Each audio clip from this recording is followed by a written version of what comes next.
السلام علیکم ورحمۃ اللہ وبرکاتہ۔ واٹس ایپ گروپ نمبر 1 میں سندھ سے ابو بکر بھائی نے سوال کیا ہے کہ حضور اقدس صلی اللہ علیہ وسلم کے روز مبارک پر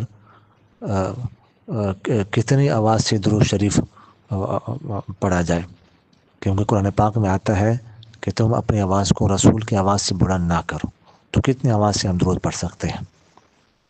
دیکھیے قرآن پاک میں اللہ تعالیٰ فرماتے یا ایھا الذین آمنوا لا ترفعوا اصواتکم فوق صوت النبی ولا تجہروا له بالقول كجهر بعضکم لبعض ان تحبط اعمالکم وانتم لا تشعرون۔ یہ سورہ حجرات پارہ نمبر 26 ہے۔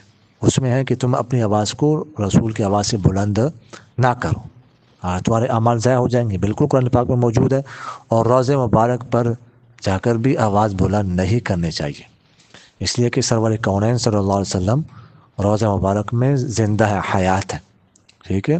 تو جو ادب ان کے مجلس میں ان کی زندگی میں تھا، ان کی مثال کے بعد بھی وہ ادب برقرار ہے۔ تو اونچی آواز سے نہیں، آواز کو بلند نہیں کرنا چاہیے، اور زیادہ اونچی آواز سے درود بھی نہیں پڑھنا چاہیے۔ آہستہ آہستہ آواز سے درود پڑھا جائے، اور سرور کونین صلی اللہ علیہ وسلم کا یہ ارشاد مبارک ہے من صلی علیہ عند قبری فسمعتہ ومن صلی علیہ نائیا ابلغتہ، کہ جو میرے قبر کے پاس آ کر درود پڑھتا ہے تو میں اسے خود سنتا ہوں، اور جو دور سے مجھ پر پڑھتا ہے تو مجھے پہنچایا جاتا ہے۔ تو ادھر آہستہ آواز سے اور اونچی گفتگو بھی نہ ہو، شور بھی نہ ہو، اس ادب کا خیال وہاں پر بھی رکھنا ضروری ہے روضہ مبارک کے پاس بھی۔ جزاکم اللہ خیر۔